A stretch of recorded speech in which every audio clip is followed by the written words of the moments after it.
Okay, everyone, Tuesday the 22nd of July today. I hope you are all well. Thank you for being with me as I bring you up to speed with what's happening at Celtic. I don't know if you've spotted this, but there does seem to have been a little bit of a lull in Celtic transfer chat, probably over the past week or so. I know we had the announcement of Shin Yamada over the weekend, but other than that, there's not been a great deal happening recently. Now, that could just be that Celtic are quietly going about their business in the background and not as much stuff is getting out there into the public domain.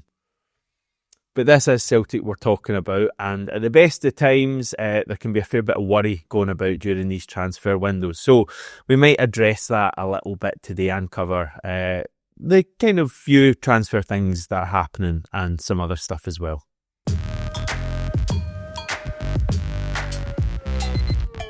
In that intro, I did, of course, overlook the major update we had yesterday from the Daily Record. They're reporting bizarre Luis Montano transfer twist after Celtic bid as board Cluj star tackles $15.5 million deal amid big if from boss. Yeah, these social media headlines are kind of par for the course these days, and they must work because these media companies use them these days, and they must get people to click on the articles and read the articles, but God, they do really frustrate me. You do kind of question how we got ourselves into a place that we're talking in language like this, just millions of words jumbled together to form some sort of intrigue. I hope this channel never reaches that point, but anyway, each to their own. The upshot here is that, things have gone a little bit quiet with Celtic transfers. The latest that we have from Brendan Rodgers is after Saturday's game when he said, "We've still got a lot of work to do. I would expect us by the end of the window to have brought in players in certain areas of the pitch that we will need." So let's just revisit the updated squad depth graphic. As I say, 22nd of July today. Things will change. Things have changed a little bit since the last time we looked at this. So, goalkeepers, I'm pretty happy with that. I think, a lot of us would be pretty happy with the way the goalkeeping position looks at the moment. Kasper Schmeichel, fine. There's a plan there with Vil Sinizalo, I think, being a future Celtic number one. High hopes for Sinizalo. Kasper Schmeichel, I think, is still the number one for now, but hope to see Sinizalo in the cup competitions. Right back, fine with that. Alistair Johnson, excellent. Tony Ralston, I think. There's always a debate, isn't there? Can we be doing better as a backup option to Alistair Johnson? I think Tony Ralston's more than fine. I actually think he's made a really good start to pre-season. He's kind of gone under the radar, but I think he's playing quite well. And I think that's absolutely fine. So I'm not wanting any business done at right back either. Left back is interesting. We've obviously got Kieran Tierney back and we know what he can do. The interesting bit is what's happening with the backup to Kieran Tierney at left back. And as much as when Hayato Inamura was signed, it was felt he was going to be a left-sided central defender because that's where he played most of his football for Alberich Niigata. And that may still be the case. There's a small chance that it's just a kind of pre-season thing at the moment, and the fact that we don't have another left back in means that Inamura's in there. But we have only, I think, seen Inamura play at left back so far. I don't think he's even played a minute at centre back. So it does maybe seem like Brendan Rodgers and the club are viewing him as a left back at this stage at least. And I think he's been pretty good so far. I'm not going to go overboard because it's incredibly early days.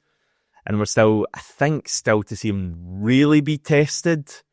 I know he's played against a few good teams, Newcastle, Sporting Lisbon, but in the competitive action, you're playing against certain teams in Scotland and European stuff. I think that's when we'll really see him tested. But as we sit here right now, I don't know how you feel. Kind of all right with just seeing how Inamura comes on over the course of pre-season, maybe the start of the competitive stuff. And if he continues on the trajectory he's on at the moment and continues to impress, I can see a world where he is the left back backup for Kieran Tierney plays quite a few games here and there. And yeah, I'm relatively happy with that, as much as there's still a lot of unknown within Amura, and I guess with Kieran Tierney to an extent as well. And that, how many matches are we actually going to look for Kieran Tierney to play this season? But yeah, I'm happy to mark that for now and say I'm happy with those left back options, Tierney and Amura. But yeah, you look at centre back and things are a bit light there. It's certainly my first area that I feel we need real improvement. And I actually feel that we're probably one big signing away from looking as strong as we have in the centre-back position for a number of years.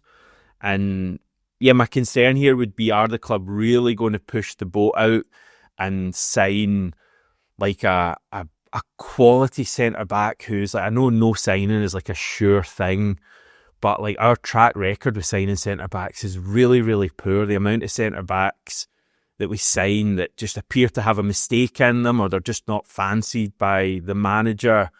And that's, I think, why Cameron Carter-Vickers is like so heralded amongst the Celtic support, because like he kind of goes against that trend. Like, you don't really get mistakes from Cameron Carter-Vickers. Okay, there's been the odd one, but we're talking, I think this is his fifth season he's going into as a Celtic player, and you can count the mistakes he's made on one hand.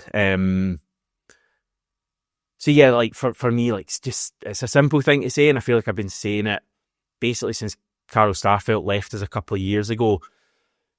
Buy a quality centre-back, another CCV to go next to CCV, and we will have like an unbelievable Champions League level defence with Schmeichel, one of the best keepers we've seen at Celtic in a number of years.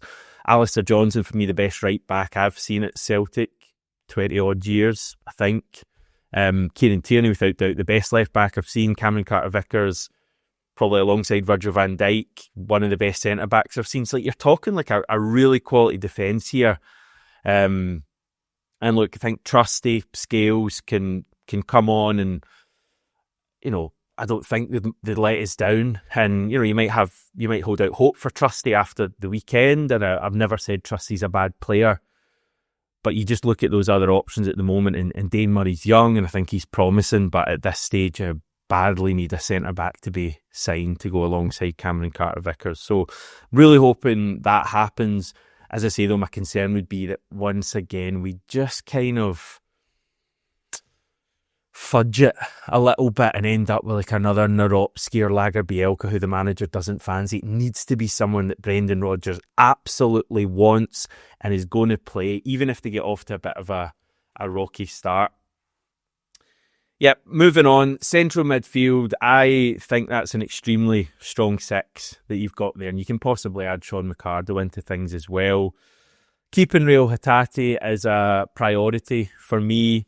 If we do that, I think with the addition of Benjamin Nygren, who I think already, it is again very early days, but I think Nygren's going to be great for us. I really think he's going to turn out to be a great sign. He already looks class, and this is him just getting warmed up.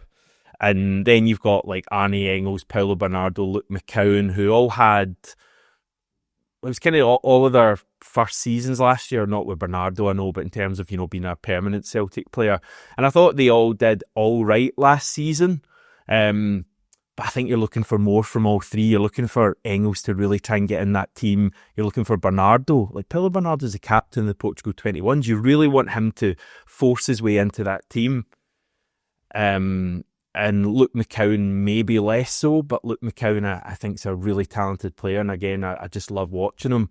So I think with those three, and obviously McGregor, Hatate and Nygren, which looks like our main midfield at this point, and probably the one that will start the St Mirren game, I think if we don't lose anyone, more than happy with that midfield. But yeah, the attacking areas are where the work really needs done. So wingers, obviously Jota is there, but I think our expectation should be really low for Jota this season. If we kind of get anything from Jota near the tail end of the season, sorry, I turned really Yorkshire there as we go tail end of the season, up to bloody tree.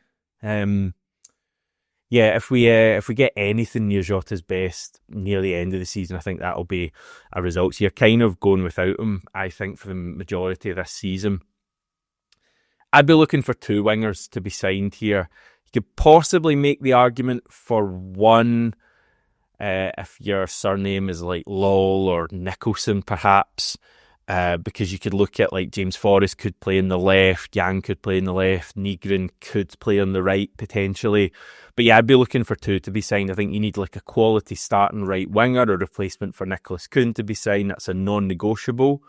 And left wing, potentially I'd settle for a loan, like a loan with an option to buy. But I think it's a bit of a tricky one for the club just because Jota is like there, and this time next year, hopefully Jota will be a star player for us, but we need someone right now. So if we do get someone, as I say, a loan with an option to buy potentially on the left-hand side and a quality right winger, I think that's what I'd be looking for in the wings. And then the striker position's a strange one, isn't it? I mean, just looking at it, we've got 4 players there, all of them with like a degree of uncertainty or the unknown about them. I do wonder maybe if Callum Osmond ends up out on loan this season, which previously, about a couple of weeks ago, less than that, I didn't think that was a possibility just because he'd just been signed. But just based on how pre-season is going, he does appear to be like furthest down the pecking order, and that's before Yamada comes in. And I feel like it's all right at pre-season at the moment because like you make all these changes and you get to see 2 or 3 strikers sometimes a game.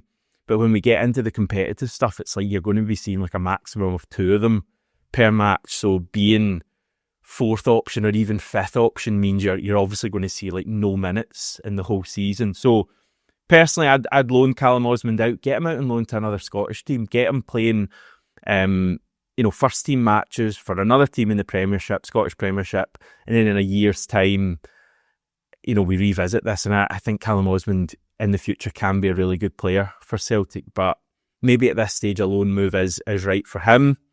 But again, you don't know what like conversations I've had when he signed and what was maybe promised to him. Johnny Kenny, interesting one.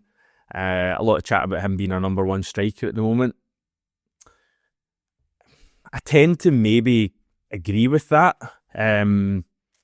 Look, I think when the competitive game comes around, St Mirren game, I think Adam Idah probably starts in Brendan Rodgers' team. I would be tempted to give Johnny Kenny the jersey at the moment and see what he can do, but we'll maybe see the last couple of pre-season matches, how that fares. Adam Idah, is going to be one of our strikers, and I think will score goals for us, but I don't think he can be the main striker. Obviously, the kind of biggest unknown is probably Shin Yamada. I mean, is he someone like Kyogo that can come in and score all these goals for us, or is he like a very different striker to Kyogo in terms of what he can offer us? We don't really know until we see him. But I'm still looking for like a quality starting striker to be signed, like a real bit of star quality at the top end. I just think we've got 4 strikers there, and yet you look at it and you just feel we're still a bit light in that position. So I think I've ended up here with a starting centre-back to be signed, a starting right winger, a left wing option, potentially a loan, and a starting striker as well. I feel if we get all that, this squad looks very strong, and I think we have a good chance of having a really strong season. But if you miss out in even one of those positions, I think it could come back to bite us as the season goes on. And by the way, just so you're all aware, I know this Champions League playoff tie is on the horizon and it's looming.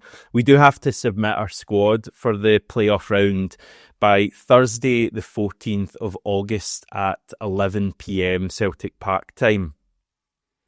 So, it's like a week before the match. However, UEFA rules do allow us to register up to 2 new players for the tie, and that's up until a deadline, which is 11 p.m. the night before the first leg, so effectively an extra week.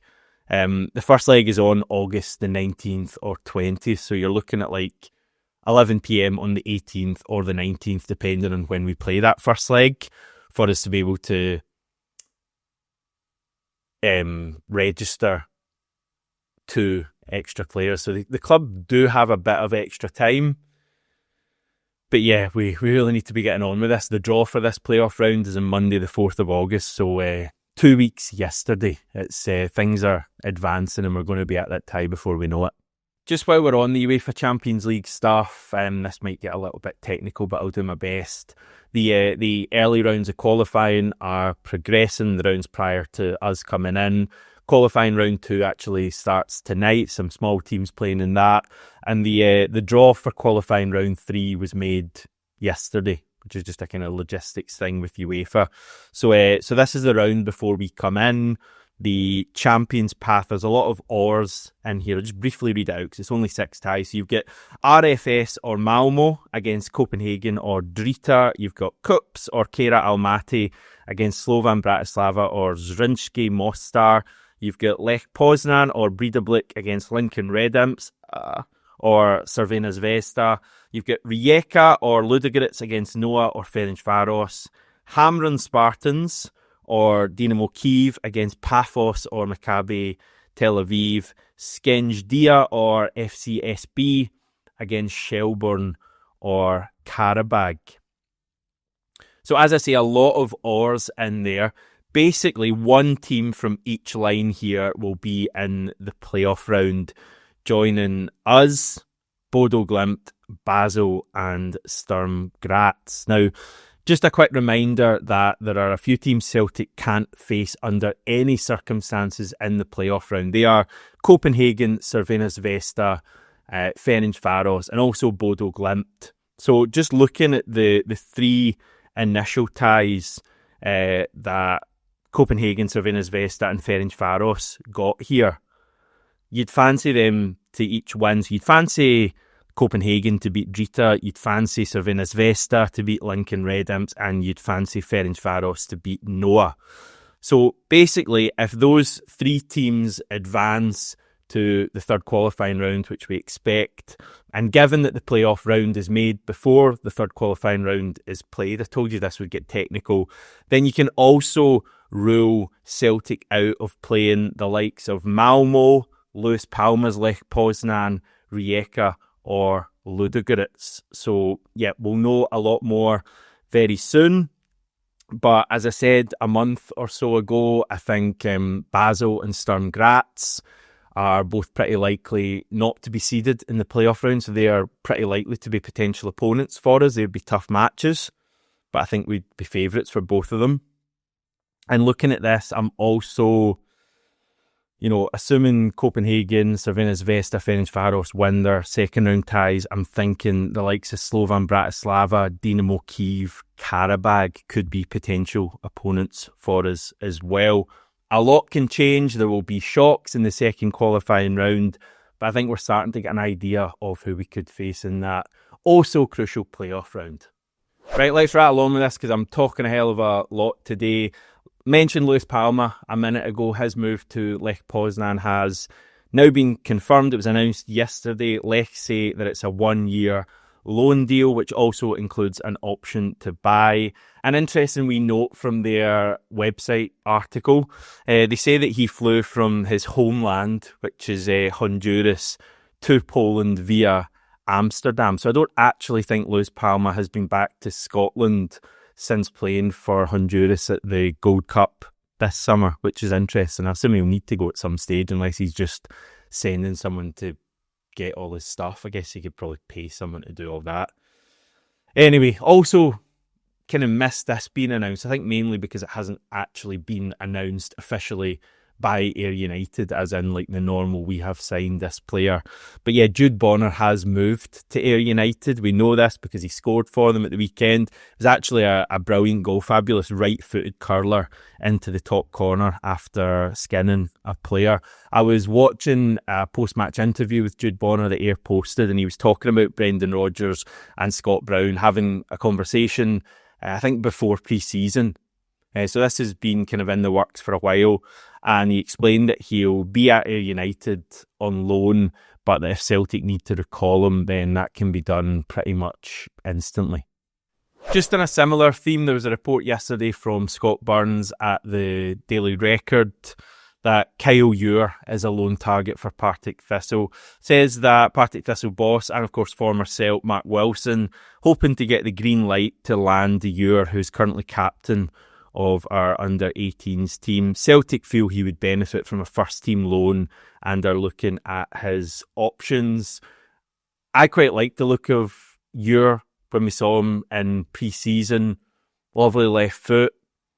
Obviously, that's pretty different to playing competitively for Celtic. If he does go to Partick Thistle on loan, obviously we wouldn't have the privilege of being able to recall him instantly. It'd be like a traditional loan. He'd be there for the season because you can only have one partnership with one team per league, and we've already got one with Ayr United. So that's a kind of important distinction here. But yeah, good to see these guys going out on loan and playing.